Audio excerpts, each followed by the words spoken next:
Well, thank you everyone for joining us this evening. We are on month 3 of the FMX Launchpad, and today we are going to be discussing FMX and DrawMeBot with George. And I am going to talk a little bit about SEO and some of the changes in SEO and things that you guys should be doing to get noticed and get found in your local areas. For anyone who is on the call who does not know me, my name is Ursula McKinley, and I'm the co founder of Media Lab, which is a photo booth company in Ireland, and the co founder of Photo Booth Marketing. With me this evening, we have George, and I will let George do a little introduction on himself. Thank you. Yeah, my name is George Bohuninsky, and I have experience with the Master for almost 10 years now, since I was part of the UK support team. And the Master app came along so far. So in the recent years, the development is getting so much better, and it's actually making our life so much easier. So I'm really excited to share part of my presentation, which is going to be focusing on technical side of FMX and the DrawMeBot today. Excellent. And my background is in PR and marketing and events. Originally, I was at agency for 13 years before we started Media Lab together, and then co-founded Photo Booth Marketing. And we help thousands of owners to make more money in their photo booth business every year. I am a chartered marketeer. I am also a qualified business and marketing coach and mentor, and have just recently finished my master's in coaching, mentoring, and leadership. So, anyone who wants some extra information on our team or what we can do, just drop us a message in the chat, or you can download the presentations and tonight's recording from photoboothmarketing.com/academy. So I will hand over to George. Right, thank you so much, Ursula. So as I mentioned, today I'm going to cover the FMX, which is the PhotoMaster new version of the software, which is compatible with Windows. But today we are going to focus mainly on the iPad and the DrawMeBot. And everything that we are going to cover today is built around this end-to-end event workflow, which means you have one dashboard and then you basically sync it across all of your devices. So it doesn't matter if you use it with MirrorMe or DrawMeBot or different kind of iPad booths, you can actually control them from one dashboard. So that allows you to actually sync them without even thinking about how you can all connect them together, because they just work. And also that will give you more flexibility and more time to spend on creating the experiences, thanks to all the amazing features from PhotoMaster. So these are the topics that we are going to cover today, and let's just get started with FMX for the iPad. So the FMX for the iPad is pretty much standalone platform. So as much as it's all linked to the FMX dashboard where you can control it, and the same way you'll get all the familiar UI and UX where you can have pretty much all the controls on the iPad, and everything is basically synced to your dashboard. So once you have it all set on your dashboard, you can sync it to the iPad, and it's pretty much good to go. This FMX was built from the ground up to make it fully compatible with iPad with the latest features. So there are actually some benefits to the iPad FMX app over the Windows. One of the first one I would have on my demo would be even background removal works offline. You don't actually need to use any third-party background removal or paying for any credit. It just works. All the fancy features that we have covered in the past few months on Windows, they are also compatible with iPad. So you basically can choose the booth shape that you like, and you can run it on any device. So as mentioned before, AI Modify, AI Combine, we covered them before, and they are really powerful features that you can use to enhance your experiences. And I mentioned the DrawMeBots. Linking DrawMeBots with the iPad is super easy. Today I'm going to show you the demo. Currently I'm running a MacBook, so you can run it on any Mac computers, the DrawMeBot app, and then you can link it to the iPad as well as the Windows. But it is really easy to just sync them together, and everything just works off the cloud. So I will show you the demo later. Only one photo, and the guest will receive the image of the Draw Me output. Then we'll convert that image to AI video. So the drawing is actually animating, is moving. Then we'll also get the actual drawing by using the robot. And the final thing is actually you can see before and after, where you can see the real photo of me and then the actual drawing. So this is all happening from one app, and I can take only one photo of the guest, which means you're almost like saving time and you're multiplying the outputs you can do with the Photo Master. And the shareability, it's all linked. So we have built the workflow for this specific use case where we're targeting like the sports, and people have options to choose between SMS, email, or QR code sharing. So there's no limit. People can just share it straight away from the iPad. I'll be curious. Does anyone here own a Draw Me board? If you can just put some comments in the chat, I'll just see them later on. I think there are a few people that wouldn't have experience with this. So let me just quickly describe what Draw Me bot is actually. It is a robot that translates your output image into this like a real artist. So instead of actually printing this kind of image, you'll have hand-drawn or robot drawn output that's very engaging. And it's not just the output itself, it's the overall experience where people actually engage by looking at the Draw Me bot as it actually creates your outputs in front of them. So I think that's part of the show. That's part of the experience where people actually they're excited, and they usually film the overall experience where you're starting from one line and then you end up with a final image like this. In the recent updates, the Draw Me bot v3, we, as a Photo Master, they introduced new models. So the Raphael model and Donatello model, there are some differences, and you need to choose the right model for the right job. So Raphael model is simpler, which will give you better flexibility and is a lot faster. So if you know the events that you were hired for, the events where you have such a big footfall and you want to get all these Draw Me bots or the final outputs ready as soon as possible, this is the model I would choose. But you can also have those other prints ready on the background, so you have almost like two different outputs for the clients to take with them. If you want to do more complex outputs, more detailed, it takes a little bit more time, but the outputs are so much better, and people like them a lot more. You can also use this Donatello model even for creating A4 comics, and that's really exciting thing because suddenly you're going from 4x6 to big A4 sizes, and you can really have a good fun with it because with Draw Me bot combination with AI, you can make a really nice stories. But I will show you some examples later on. Here's a quick overview of different models. You'll have access to this presentation. So again, you can actually decide on what kind of event you have and what kind of time you need to process those images and just choose the right model.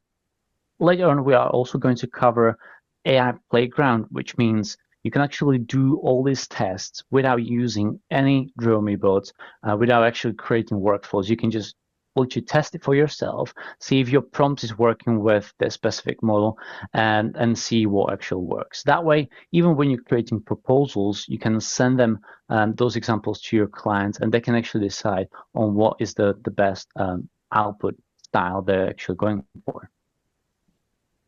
So as I mentioned, the A4 comics is a brand new feature, and it is something new, and people like new things. It's something that we would, before we would start with the Draw Me boats where you see a 4x6, but now seeing something like A4 size sheet where you have the full story, it's again something that it's a lot easier to sell because it hasn't been people haven't seen that before. And you can also do custom branding, and these are very good outputs for different corporate events. Here's a quick demo. So again, from one image, people will have the full A4 size output like this, and you can see some text over here. So you have two options. One is to have full control over the storyboard, where you can actually prompt it and you have the image 1, what to do, image 2, or you can let the AI to actually decide on what you want to write, which is kind of more exciting because you can have very short prompt to create something like this. Is very, very cool. So yeah, as you can see also, there's a branding on this output. Again, you can have pre-printed A4 sheets, and then you can have your client's logo across the side of the A4 sheet, and then also the storyboard will be in the middle of the comics.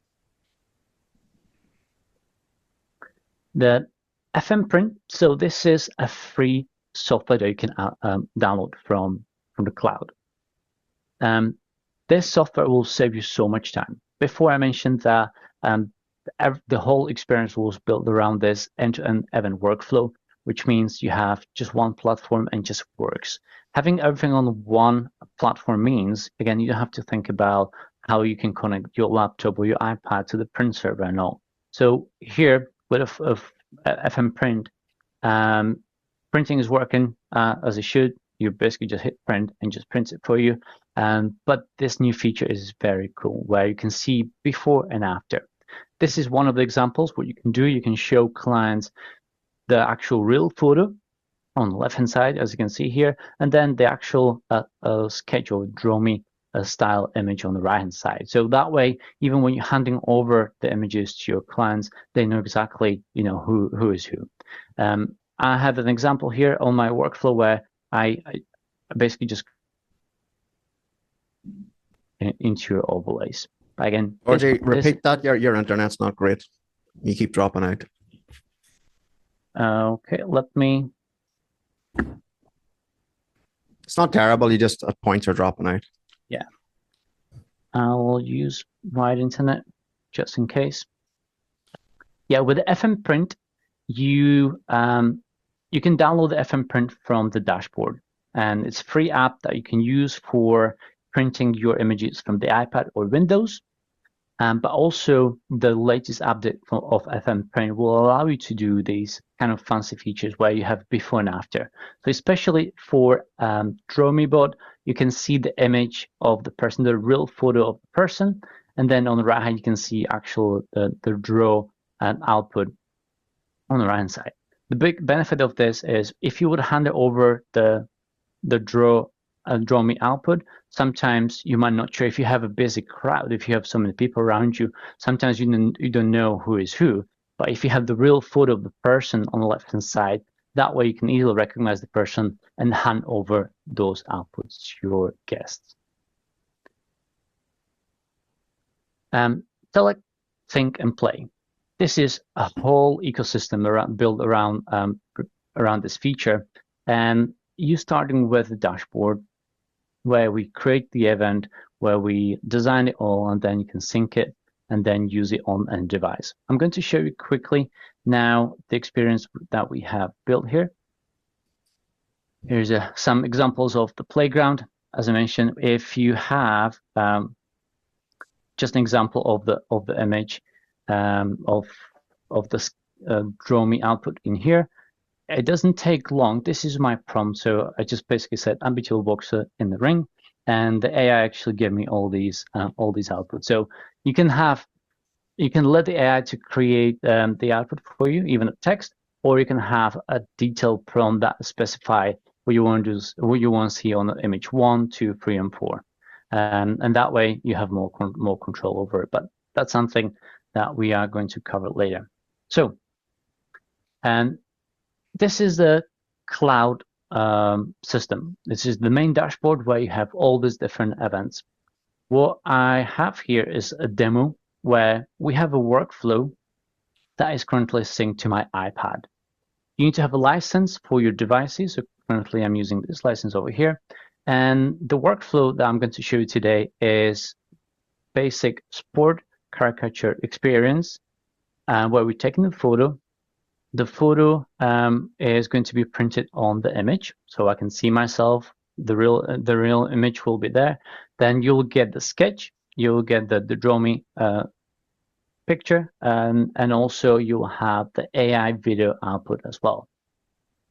What we also did here is we've created this Instagram style layout. So if I show you this experience, this is how it's going to look. So that's why I said when you have one photo, you can actually turn that into like 4 different outputs. So I have my draw me output here in the middle, and at the top I've got the real photo of myself. Again, that way you can easily recognize the person. And you see the layout on my screen. And Sam, can you confirm if you can see my real output? Yeah. So this is I the can. output that. No, I can see the survey, George, with a grey screen, not the output. Okay. I can go into gallery, and here's the image. So as you can see here, we have, this is one of the ways of combining this before and after feature. So I've created like a Instagram style layout where I can see the real person at the top, which is almost like a profile photo on the Instagram. And the main drawing output is in the middle, nice and big. It's also customizable for my name. And also what I did here, we have a survey feature built into this experience. So we're asking guests for their name. And as you can see here, we can let the AI to integrate the name into the scene. So my name is over here. And also I use the survey feature to actually customize my Instagram profile. So it's all tied together. Again, you can develop this further. You can add your client's logo, but this is kind of different ways of integrating before and after feature. Okay, now here is the event.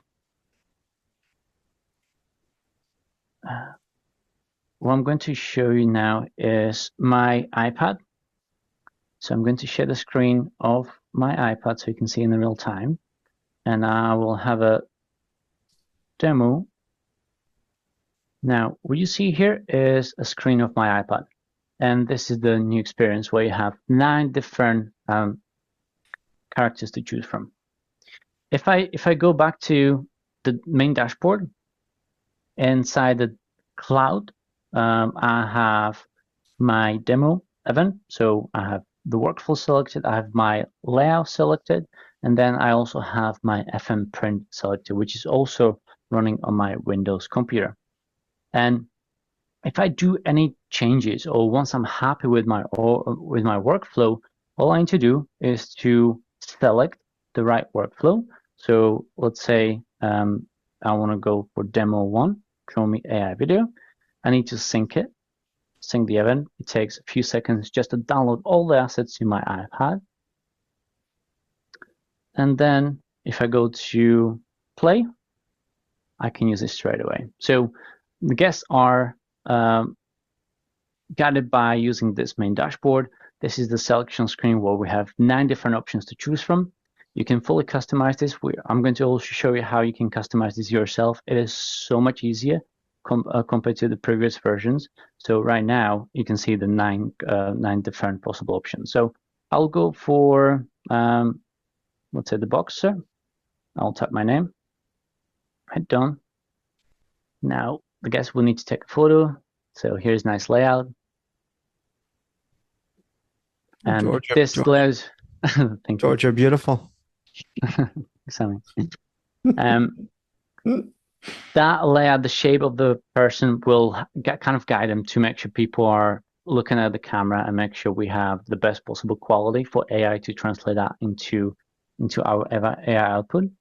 And then while we are processing this image, I will show you. So I'm running this Draw Me app on the background. The workflow has been built from scratch to optimize it for speed. So that means I'm taking a photo, but at the same time, already on the background, my Draw Me bot app is actually converting that image into AI sketch. So while the guests are actually doing just the sharing experience. So let's say if they would just type the email zone, then they are kind of guided by using all the animations, where the animation is telling them that the photo is going to be sent by email. And while they're doing this, my robot is already sketching my final output. And that's the biggest benefit. At the same time, as they actually experience this workflow, my robe is already printing, and also my final print is going to be printed very soon. So this is the biggest benefit. You do it once, and then the guest will receive so many different variations of the outputs. And again, this is just only one of the options on what you can do for your client. So here I'm going to stop sharing so you can see the preview.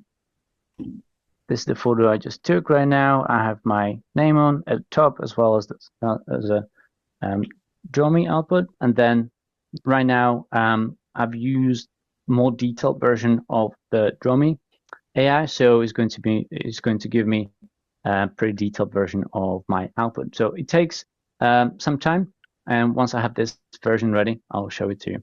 But while this bot is sketching my image, I'll go back to my presentation here, and you can go to the next page here. I briefly showed you the AI playground. For me, the biggest benefit or biggest update of the AI playground is I can test all the different possible outputs, especially the AI outputs, in the almost real time, and use them for the proposal. So when we are preparing something for our clients, I can have so many different renders, so many different variations of the outputs, and I can upload them to our proposals. But also I can actually tweak every single prompt for different scenarios. So as most of you know, with AI, if you have one person, the output is completely different to, let's say, 5 people. And that's why in this process, inside the AI playground, you can actually test every single variation, every single possibility. That way you can be more confident when you're running the event, so you know exactly what you are going to get. And also, again, this is the process where you can create or enhance the overall outputs even further. So this will give you the most flexibility. And you have you have 15 features to explore. So there are so many different options that you can do, not only for drawing board, but also for normal photos, not even for AI to video. So all different models are included. This is where you can find it. So if you go to the main dashboard, there's a new menu on the left-hand side. It's called AI Playground. And here's a quick demo. So all you need is basically reference image. So if I upload the image of myself, I have full list of different AI features. In this case, I have chosen the Draw Me experience and then DaVinci Detailed. And when you hit generate with this simple prompt, it will give you the actual output of the image. And again, really powerful. Again, I can download this, upload it to my create multiple iterations, and that way you can go from an idea to the concept to the final product. Is my internet on and off? Can you hear me? It's not too bad, George. Okay. So that's AI Playground for an image. In this case, this is a Draw Me output. And also you can use it for video as well. So the same concept where I'm taking my drawing, and in this case, I'm using AI image to video. With a simple prompt, I can turn this into an animated video. So again, this is really powerful. I can download this, upload it to my proposal, send it to the client, and that is going to be pretty much good to go. So before, you will need to use different services or try to build a workflow, even running on your iPad to get these outputs. But now you're going from the idea to the final product in literally a few minutes. That was a good timing. My schedule just finished. So I have my drawing and the boxing ring here. And I have also the print. And I also received the email with the digital copy, which is the photo and video as well. So I have 4 different outputs from one image that we just took recently. Now let's go back to my presentation. I've got a few more slides here. This workflow was also created with one of the latest features, and that's called Area Media. This For those who are familiar with multi-selection preset, where you had the start screen, in this case, we have 9 different options on the start screen. Before, people would see like user experience, maybe the photo 1, photo 2, or whatever. This was quite difficult to do because you need to use video editing software to put them in the right place. And if you want to tweak it, you'll almost need to redo the whole start screen from scratch. This changes everything.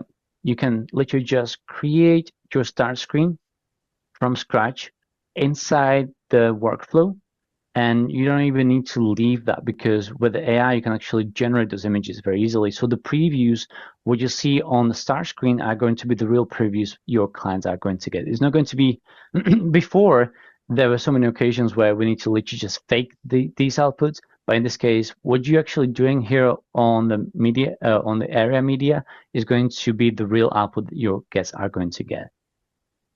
So here's my quick example, where on the selection screen, I can open this editor.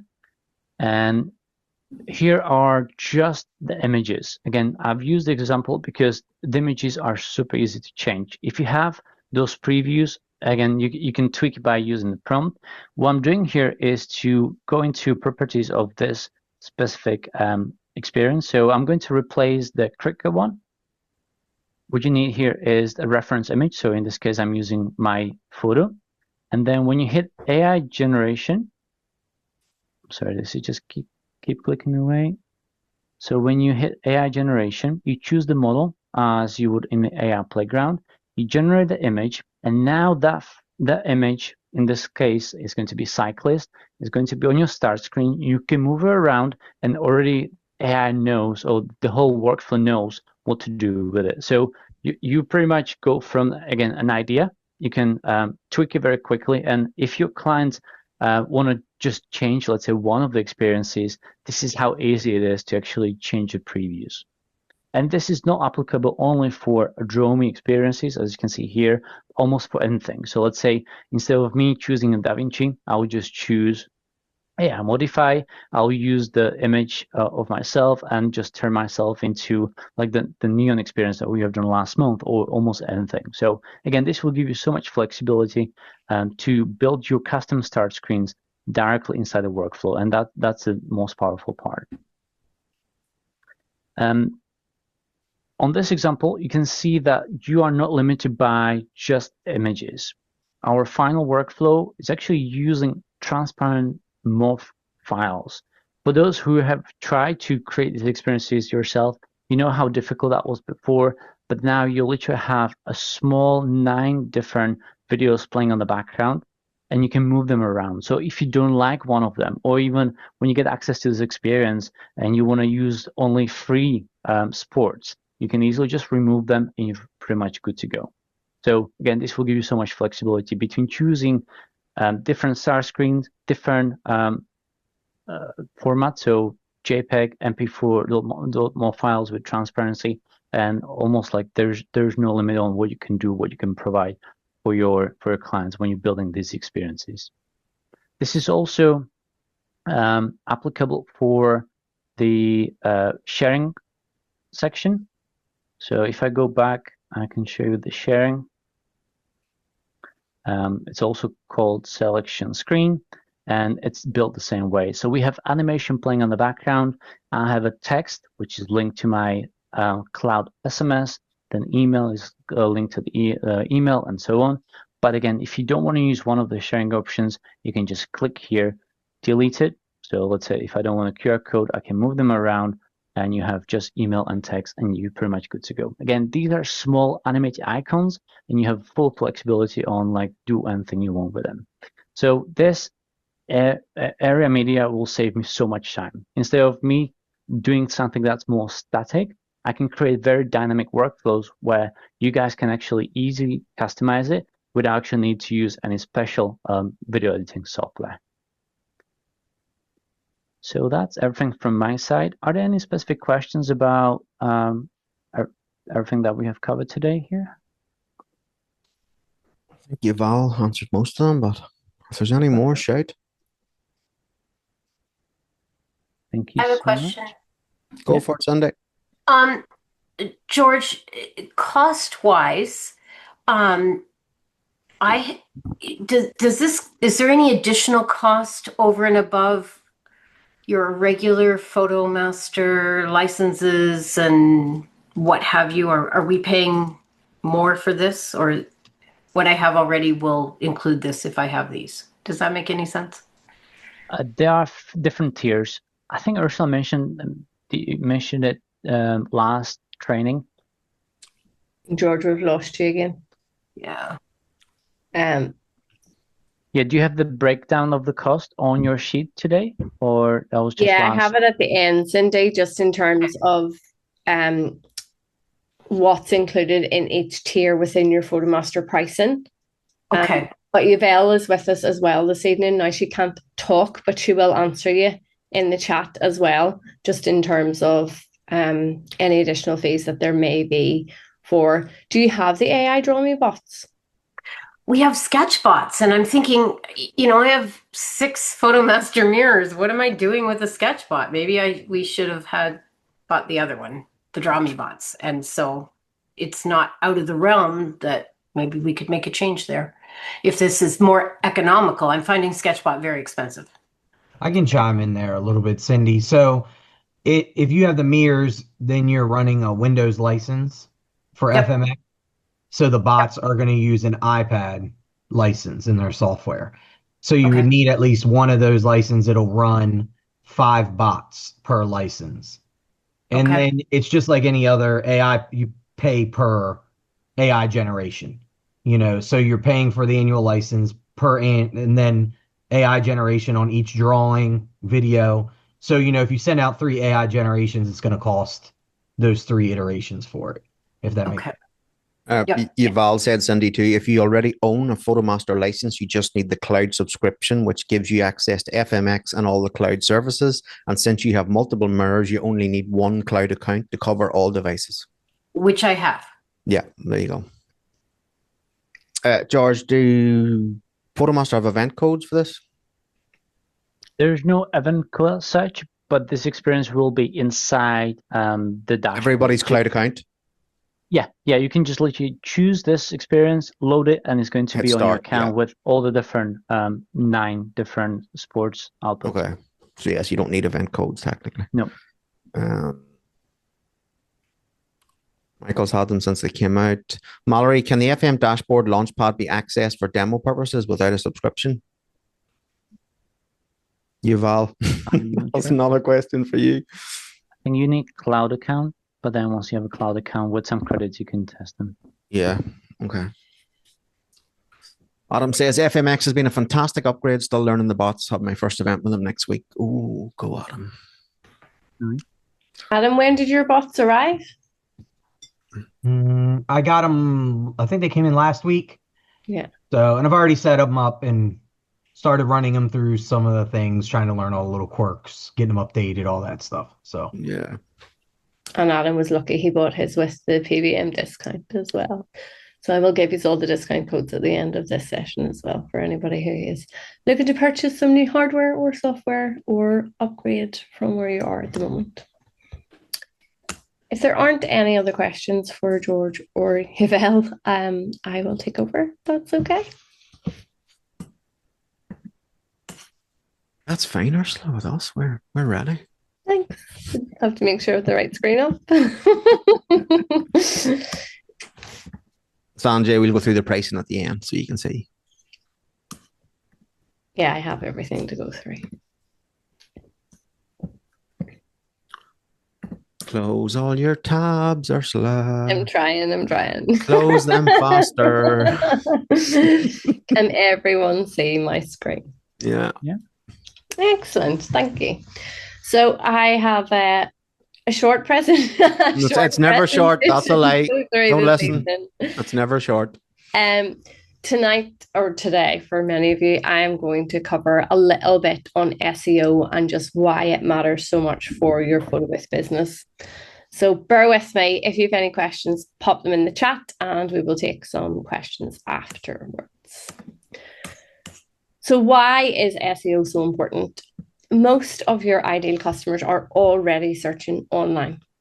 So people are putting search terms in like photo booth near me, wedding photo booth Austin, 360 photo booth rental for parties. The customers are looking for the services that you offer.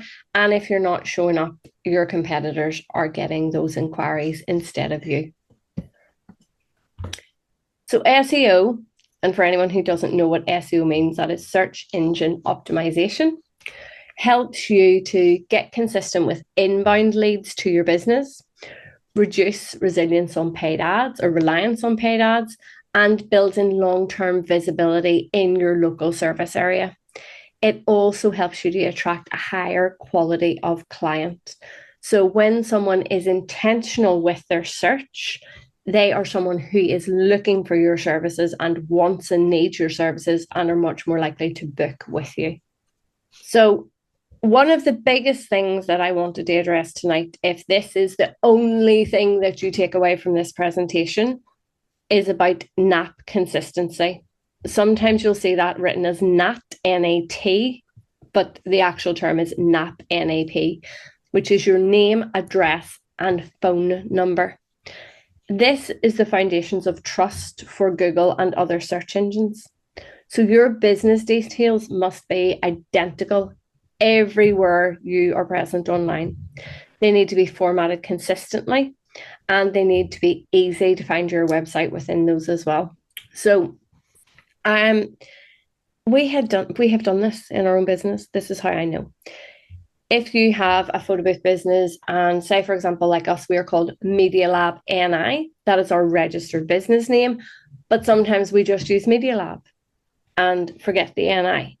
So say, for example, your Facebook page or Instagram page both say Media Lab, but your Google My Business says Media Lab NI, and your Yelp or your Yelp listing says Media Lab NI, then you're confusing Google on which company is actually a legitimate company, even though it's one company. So even if it is the only thing that you do, go through every listing where your business is online and make sure that your NAP is consistent. So identical name, identical phone number, identical address on everything online. So look at the footer of your website and ensure that your contact details are in there in that order: name, address, telephone number. Then your Google My Business profile, make sure your name, address, and telephone number is consistent with what is on your website. And then any directories that you're in, so Yelp, any local business listings, if you're a member with your local chamber, everywhere should be exactly the same. And then your social media pages as well. So even the smallest of inconsistencies can hurt your local rankings more than you would expect. And SEO is getting so crazy now with how many tools we have available to us, with all of the SEO that is now happening with AI search tools, because yes, people are now just logging into AI and getting it to run their lives for them, whether that is Claude, whether that is Chat, whichever AI you happen to be using. So this is another reason that everything you have has to be consistent. Then optimizing your Google My Business profile. So make sure that your Google My Business is active, that you're using it. If you do not have a Google Business profile, I suggest that you get one set up today. It is free for your business to use, and it is one of the cheapest marketing tools that you can ever use, because it's just taking your time and putting content and putting a little bit of effort into it. Make sure you choose the right category.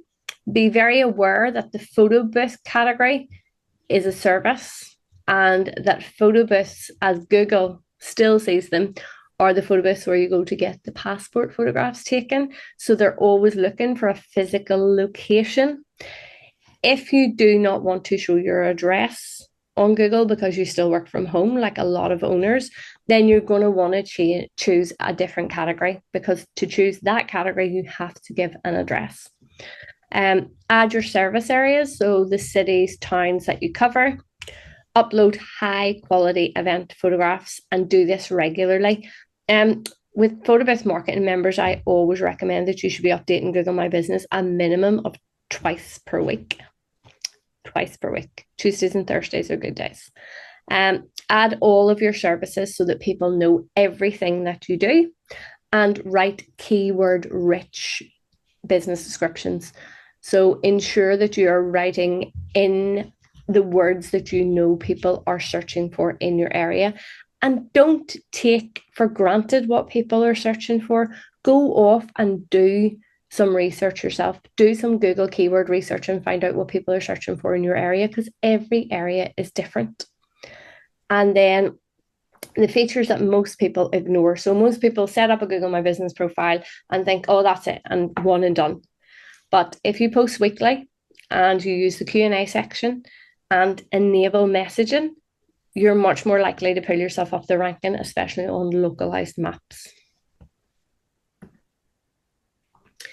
Then the best setup for photo booth business is your location strategy. So you don't need a shop front when you run a service-based business. So you have two options. Home-based businesses, you want to hide your address. So you show the service areas and a visible location. If you can get a visible location, it really does help with your rankings, because it shows Google that you're a real business. And then you can also look at multi-city targeting, so using service areas plus web pages within Google My Business for any of you who have multiple locations. Just some quick tips on the service area.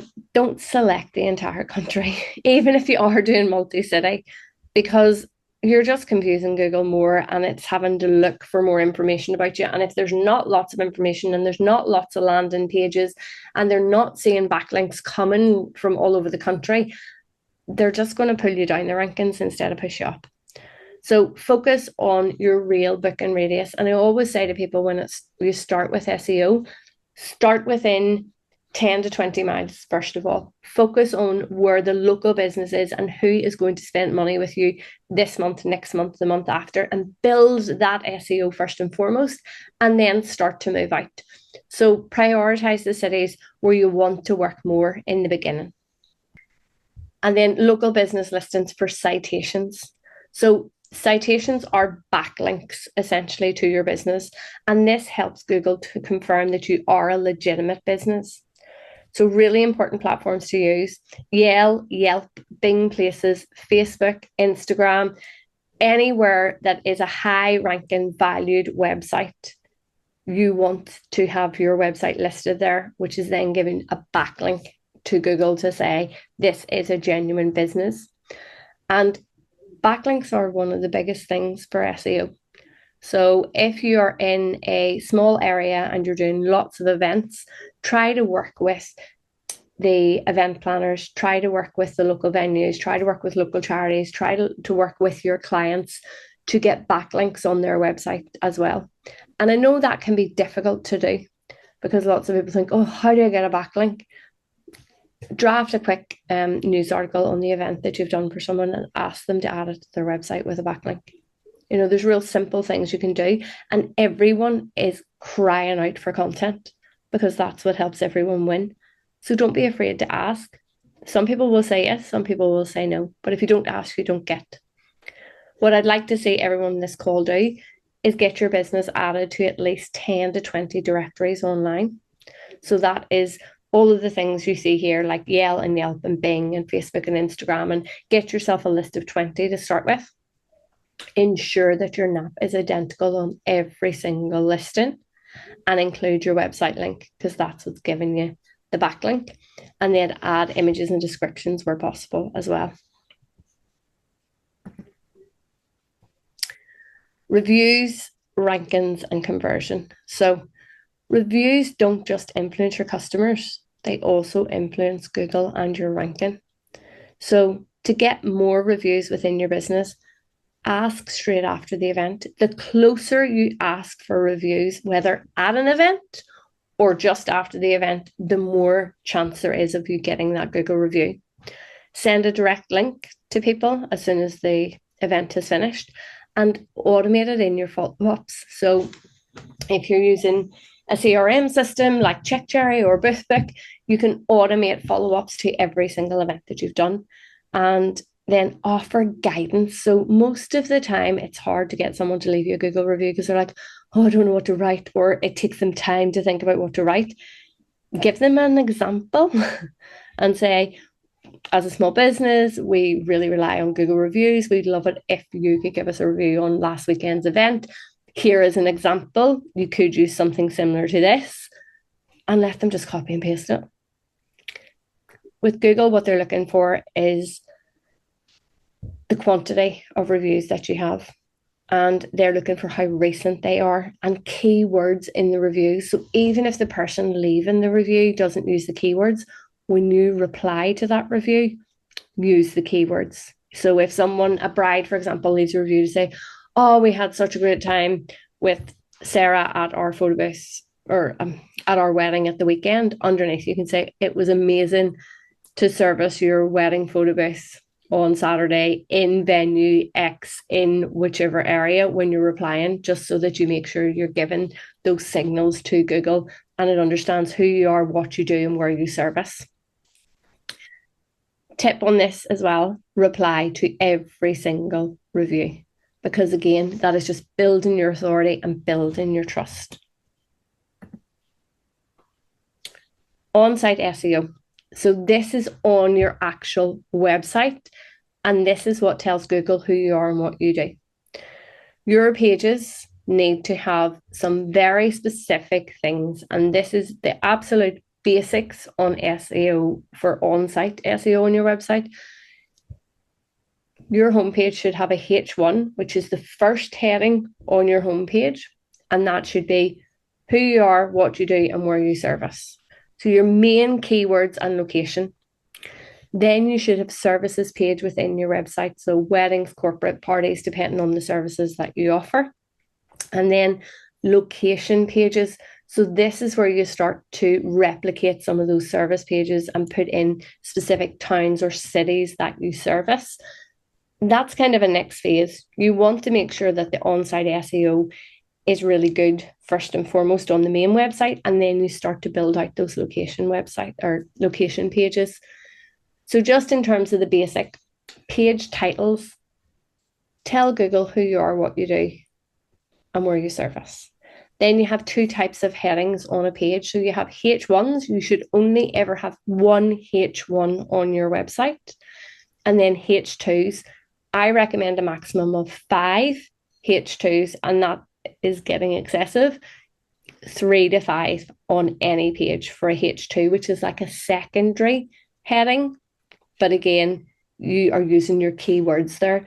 And when you're putting those titles and headings together, maximum of kind of 5 words. So it should be photo booth rentals, Texas, wedding photo booth rental specialists, Texas. Keep it keywords or phrases, not sentences and paragraphs, because that's not what Google wants to see either.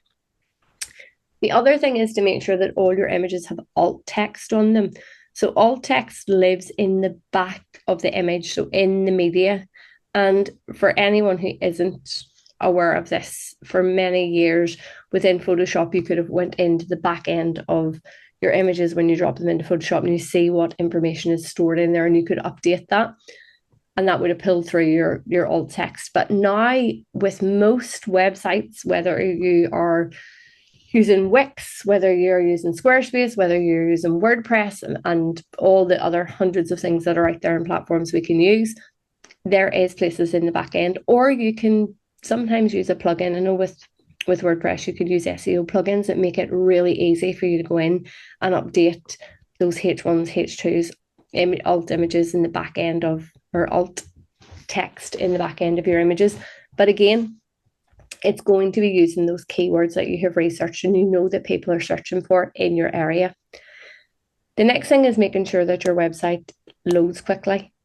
Any more than 5 seconds and you're going to lose customers, because nobody has time for anything anymore, especially photo booth customers. They're going to Google, they're going to click on the first 3 websites that they see, they're going to submit an inquiry, and they want to be done. So you want to make sure that your website is open and fast, that they can find what they need fast, and they can contact you quickly. Mobile friendly design is also massively important because a lot of your customers are going to search on mobile. They might not necessarily inquire on mobile, but they are searching on mobile. So you want to make sure that your website looks clean, is easy to navigate, and gets them to where they need to be. Backlinks. So this is all about your authority. Backlinks to other websites linking to you. So this is a little bit like a third-party recommendation, but to Google to say to trust you. So I come from a PR background. Everything for me is always about building trust and building authority and building someone's brand story. And that's what Google wants to see. And one of the quickest, easiest ways you can do it is get other websites talking about you. You can get them from venues. You can get listed on supplier directories. You can collaborate with wedding planners, submit real life weddings to blogs or magazines in your local area, put out a PR story when you launch something new to your local newspapers, magazines, that type of thing. Anywhere you can get backlinks is good. But there is a warning here.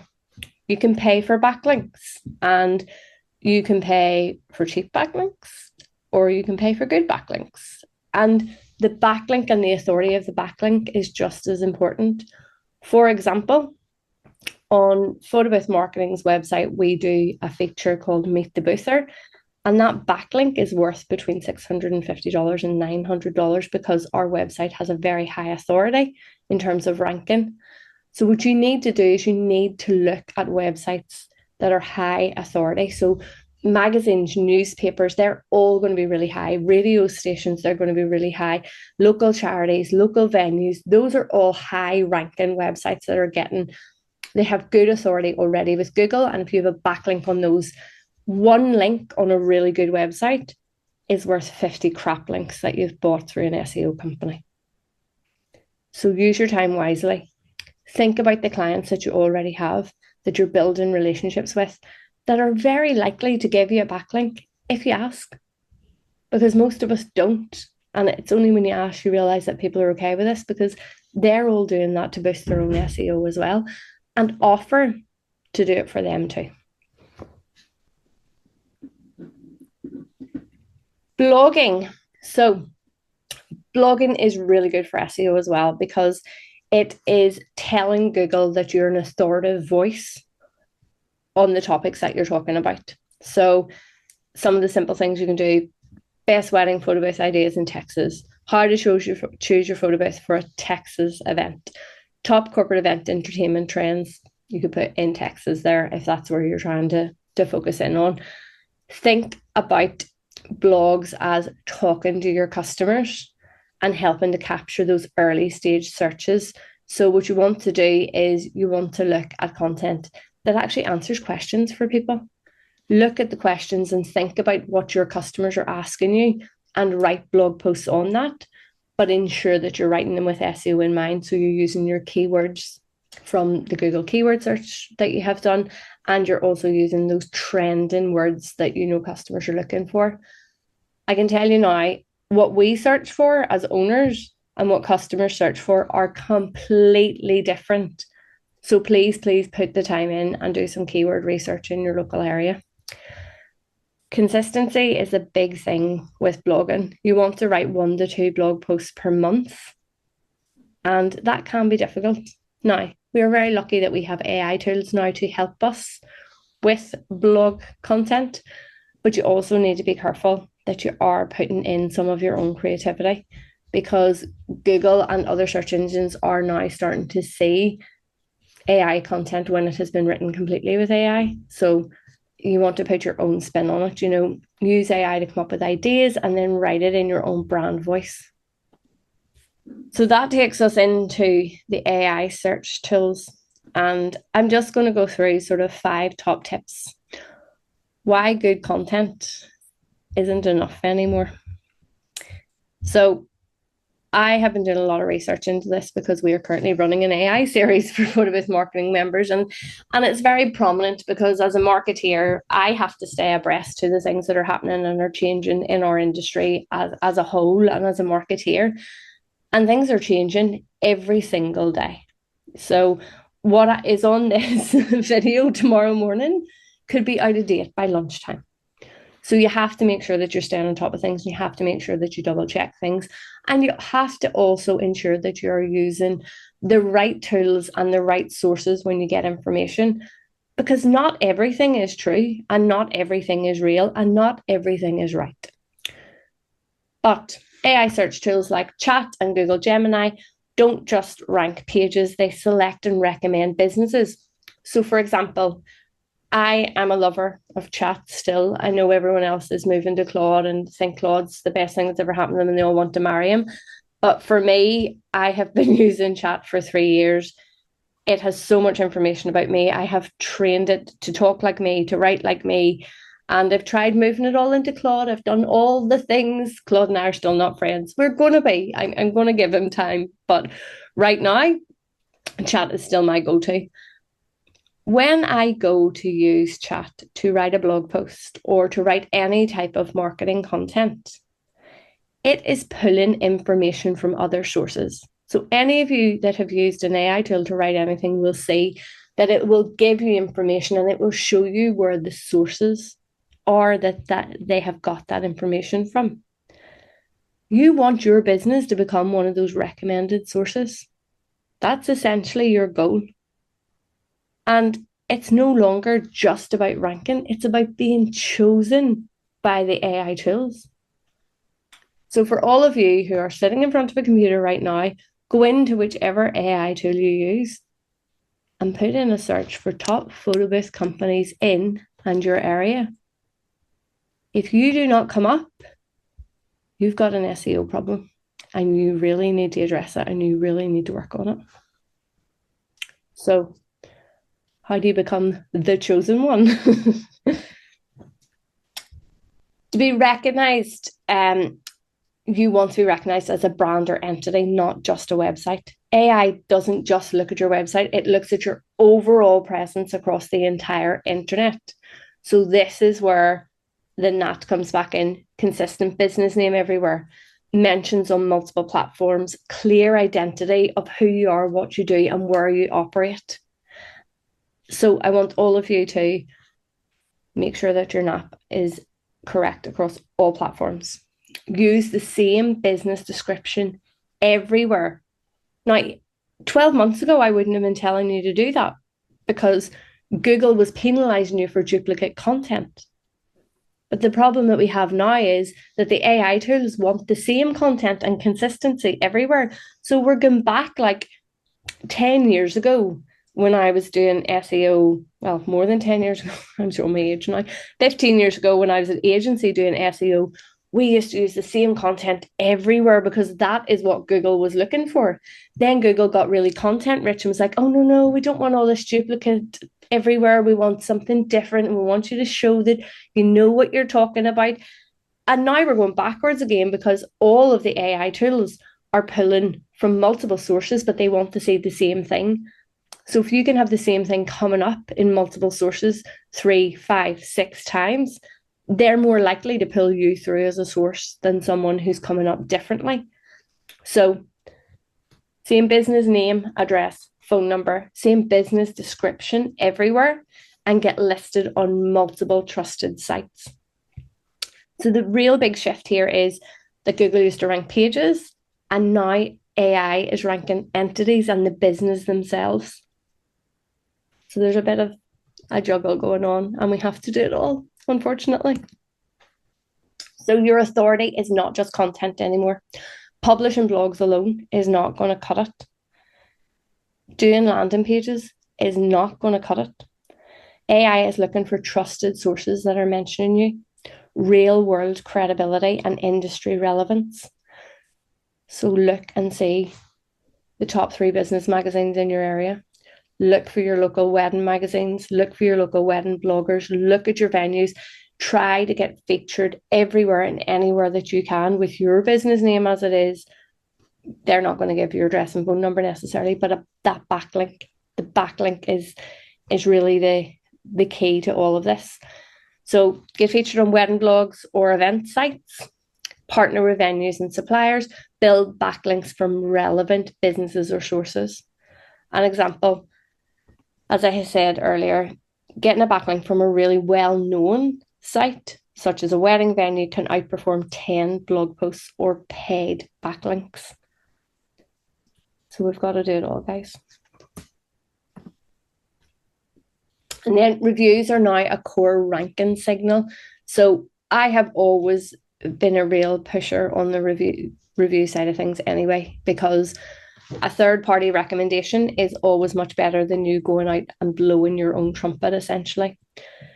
So AI is now scanning the review platforms. So it's not just Google that it's scanning, dare I say this, the Facebook pages and your reviews on Facebook and on Google and Yelp and all the places that none of us want to be seen or hang out anymore. It's pulling them from everywhere. So you have to be seen and you have to be using all of these things. And it's also looking at the language that's used in the reviews, because it does not want it to look like it's been written by an AI. And then it's looking for consistency in the feedback. So it's looking for those 5-star reviews. It's looking for wedding clients. It's looking for corporate clients. It's looking for that information that says that you are who you are. You do what you do and you service where you say you service.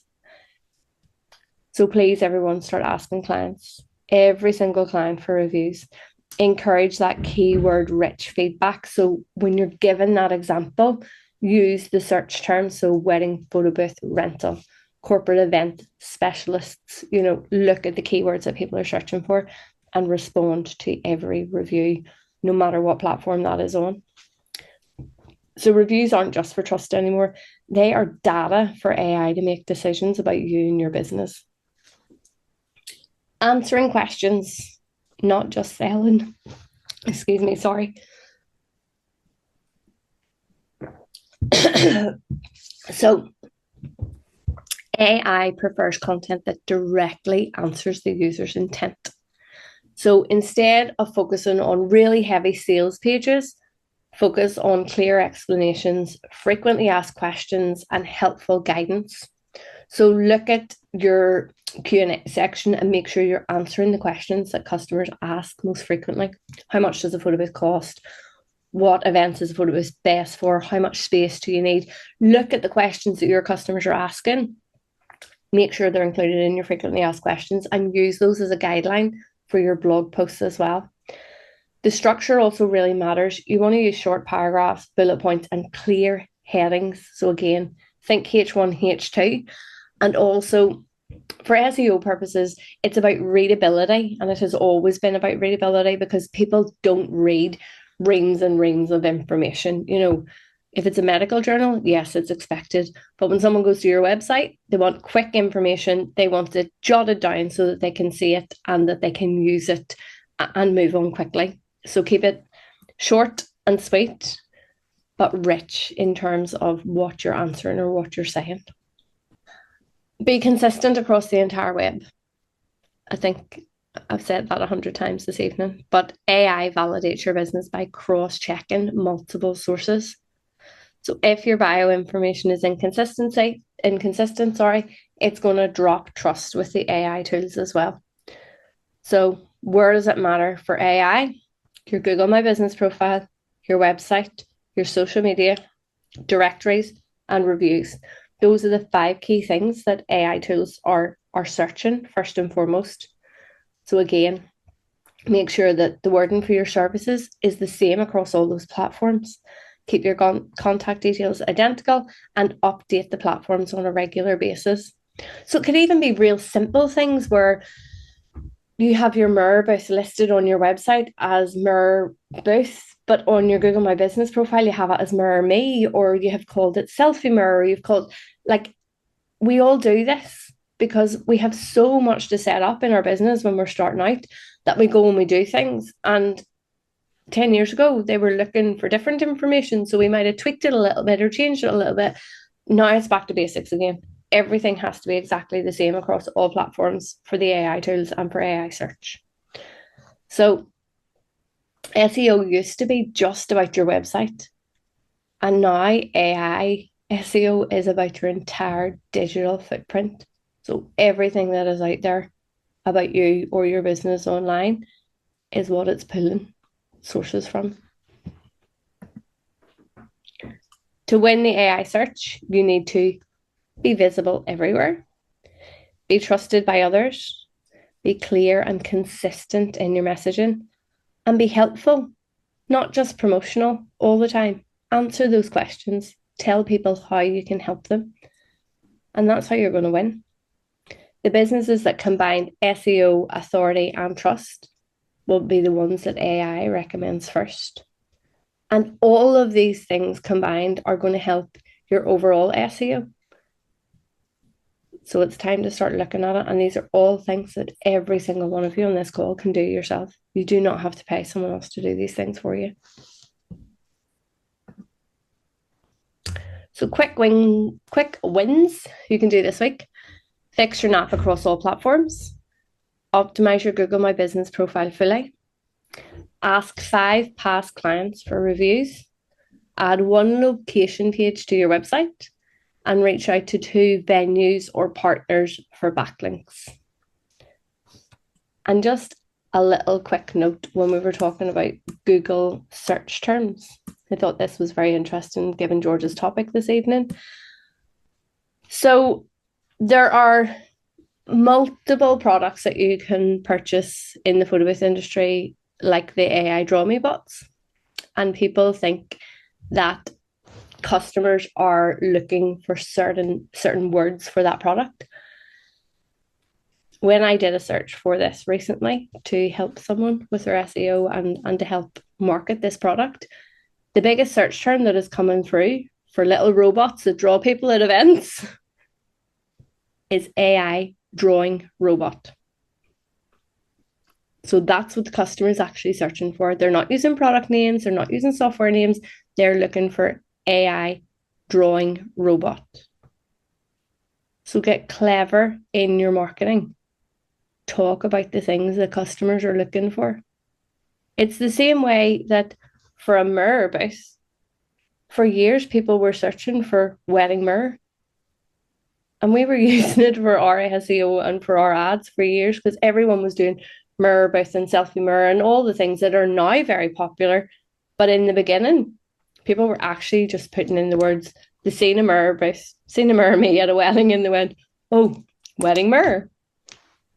And that was how to win. So remember, your customers are not in the industry. They don't know product names. They don't know software names. They are looking for what's in front of them. So a little bit like, does exactly what it says on the tin. Think and talk like your customers, because that is how you will be found. So the key takeaways then. SEO is not about tricks. It's not about being the most trusted or relevant option in your area. It's about showing up consistently.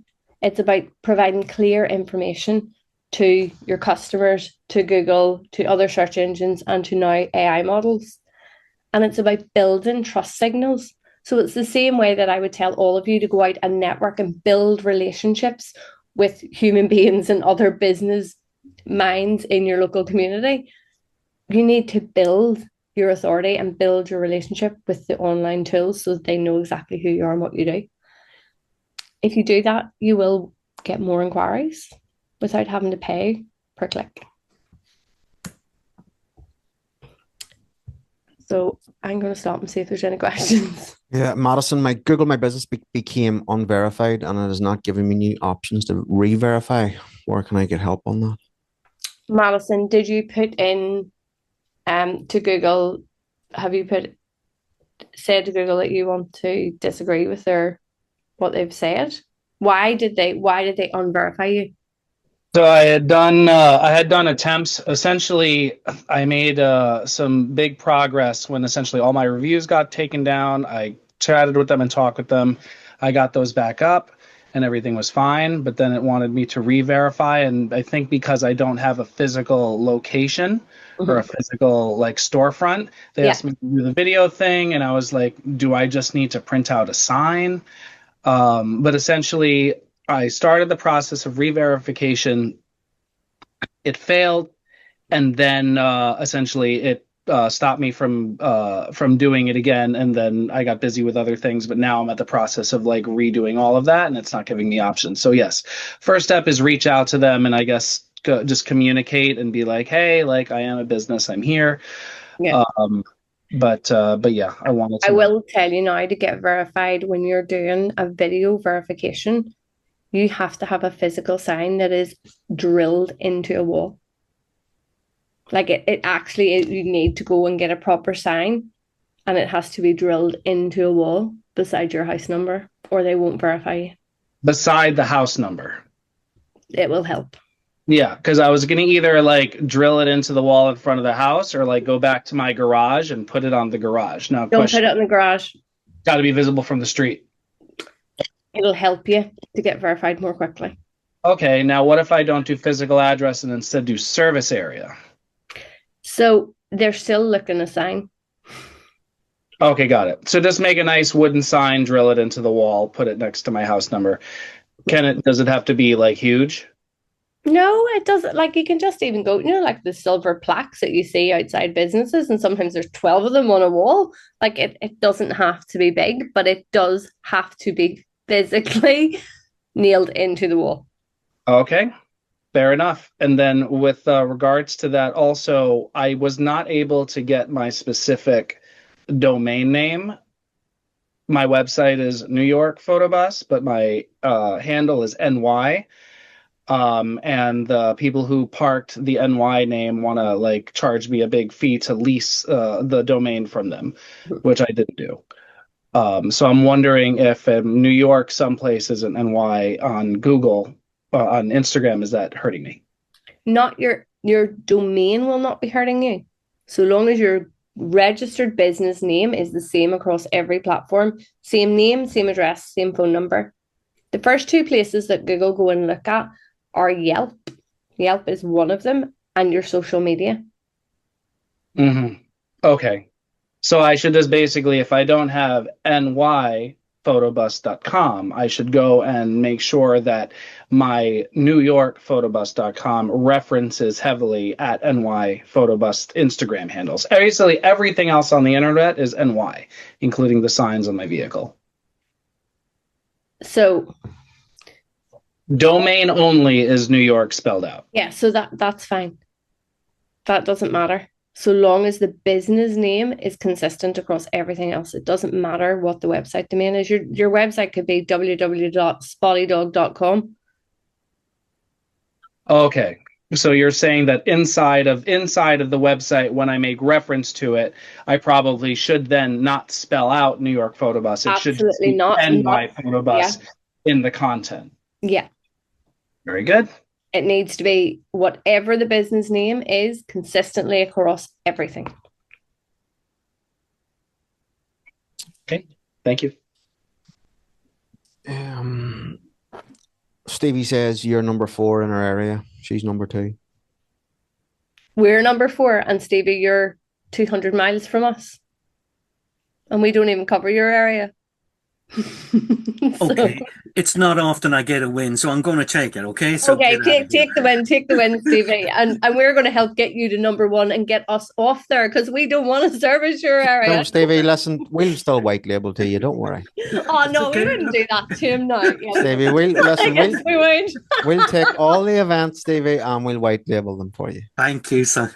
Thank you very much. But isn't it very interesting? So, just to give everyone context, we're in Northern Ireland, which is at the top of the little island of Ireland, and Stevie is down in the south of Ireland, and we're actually 2 separate countries, and we do not cover Stevie's area, but AI is showing us over his competitors, and there's hundreds of them down there, isn't there, Stevie? Hundreds of them.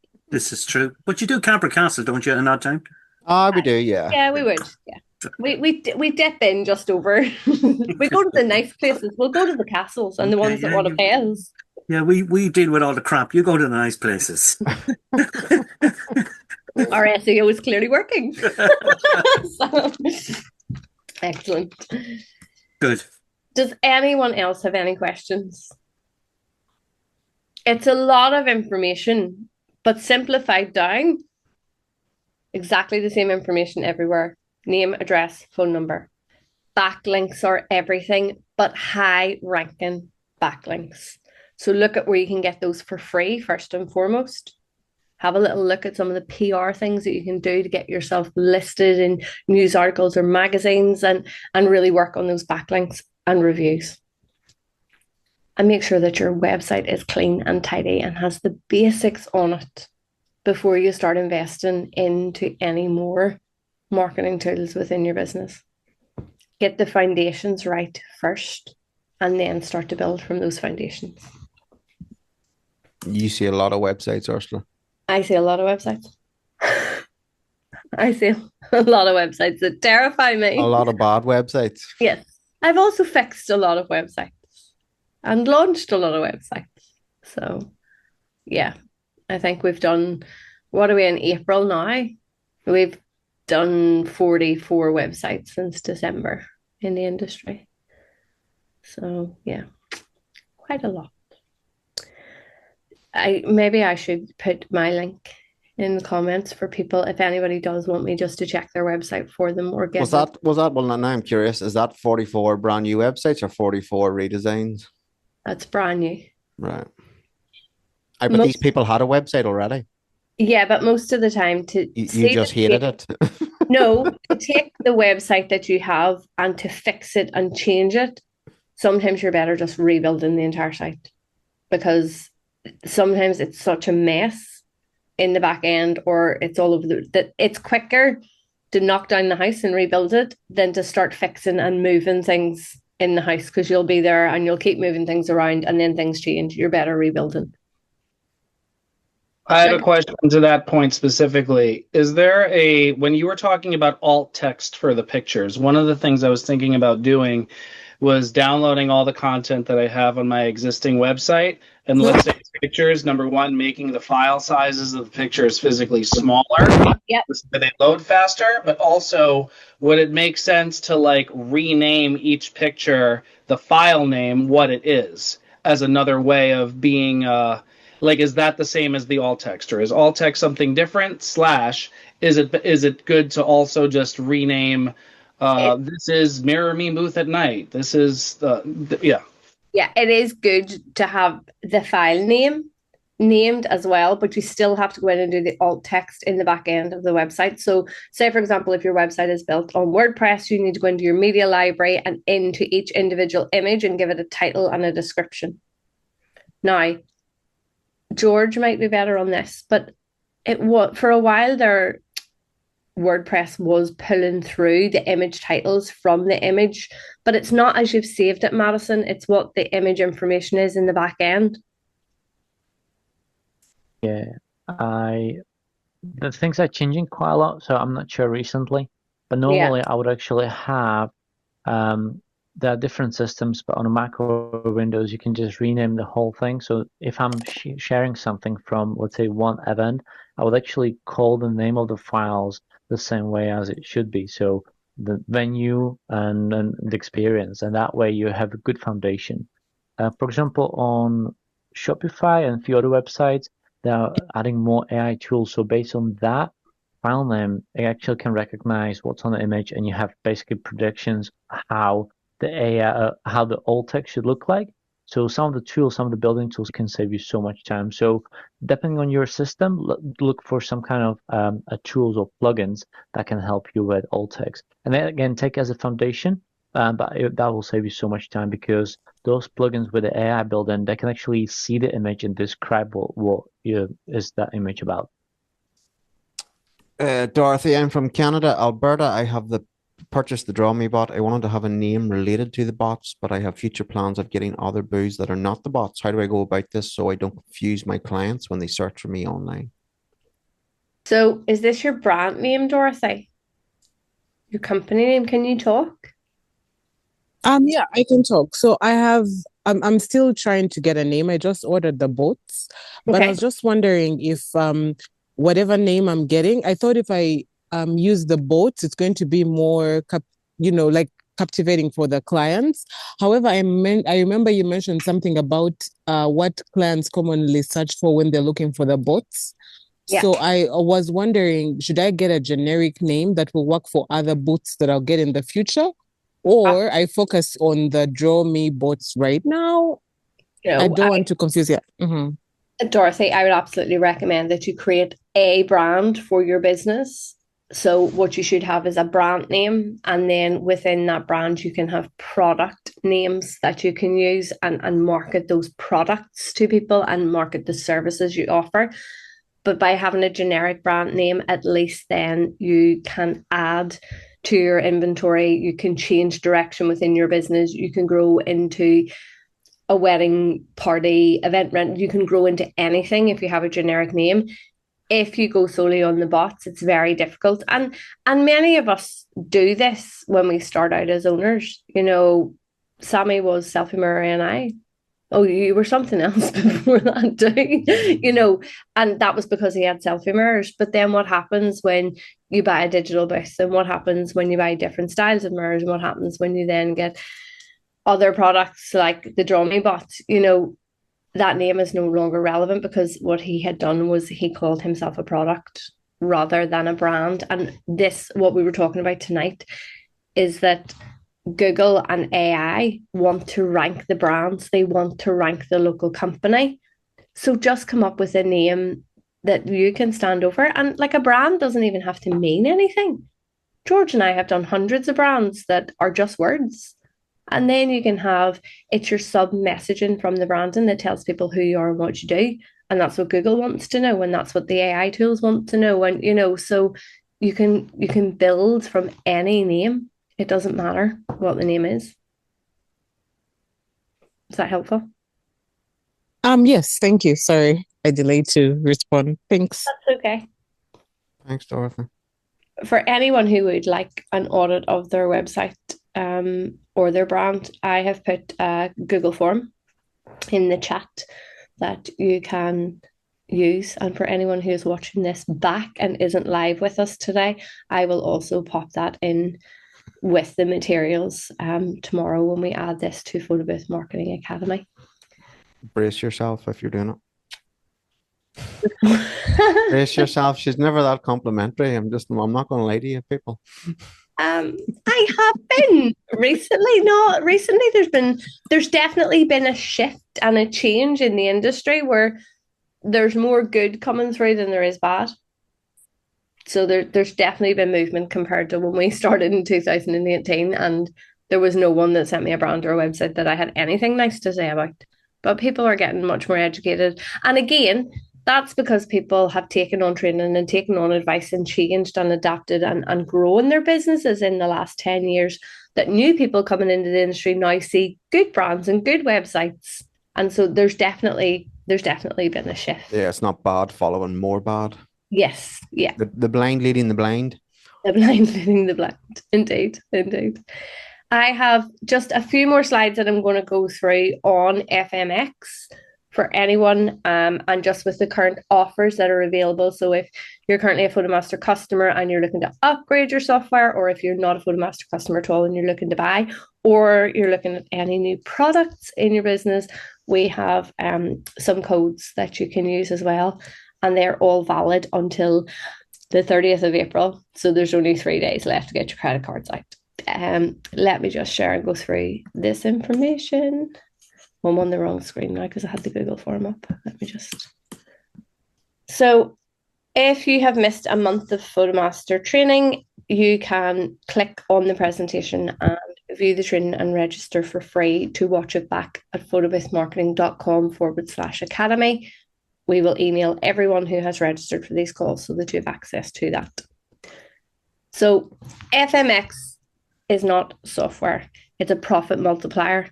So operators who will win will understand it, position it correctly, sell the outcomes, and price it confidently. You already own the technology, and now it's time for you to leverage it. So just a little breakdown of FMX and how it works, software and cloud. So PhotoMaster Cloud is your central control hub that powers the FMX software. So that is the online platform that is accessible from any browser on any device. And from the cloud, you can now prepare your events remotely, build your workflows and layouts, manage your assets and presets, use the creative AI tools, and monitor real-time event analytics and collect data, and manage all of your licenses and subscriptions in one place. So everyone must have a cloud account, and that is either monthly or an annual subscription. And there's 2 plans on cloud, Basic or Pro. There is 1 year included with every PhotoMaster booth purchased, and that'll be a basic plan.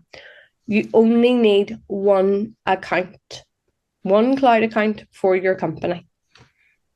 FMX software is where the live events happen, and FMX is PhotoMaster's next generation photo booth software for Windows and iPad. The software is installed locally on your booth and runs the actual experience at events. So that's your photo, your GIF, your video experience, your AI transformations, your select screens, your surveys, your animations. It's DSLR and iPad camera support, smooth modern interface for guests and operators. This is an annual subscription, and you get it included for 1 year with every PhotoMaster booth that you purchase. You need 1 license per device for either Windows or iPad, and they are separate licenses. So FMX works software and cloud. The simple way to think about cloud is where you prepare and manage the experiences, and FMX is where you run the experience live at your events. It makes it easy to build, update, and launch the experiences quickly. So the select, sync, and play model that George was talking about earlier, select the experience in PhotoMaster Cloud, sync it to your FMX license on the booth with 1 click, and then play the experience live at the events. So let's have a little look at the pricing overview. So the product then, your FMX license, software license, is a core software that runs the booth experience. It's an annual subscription, and the standard price for an iPad is $384 for iPad and $396 per year for the Windows. These are bundled with your PhotoMaster booth for 1 year for free if you've just bought one or you're thinking about buying one. And these are the same price unless you're bundled with a license that you already have. FMX Cloud Basic is sharing online gallery storage and analytics. That is an annual subscription, and that is $468 for the year, plus 100 AI credits.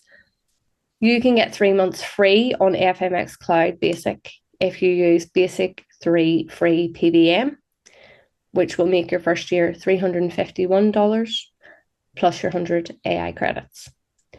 FMX Cloud Pro has discounted AI credits and advanced marketing tools, so that will give you the opportunity to use white labeling, private galleries, more storage, and that's an annual subscription of $948 plus 250 AI credits.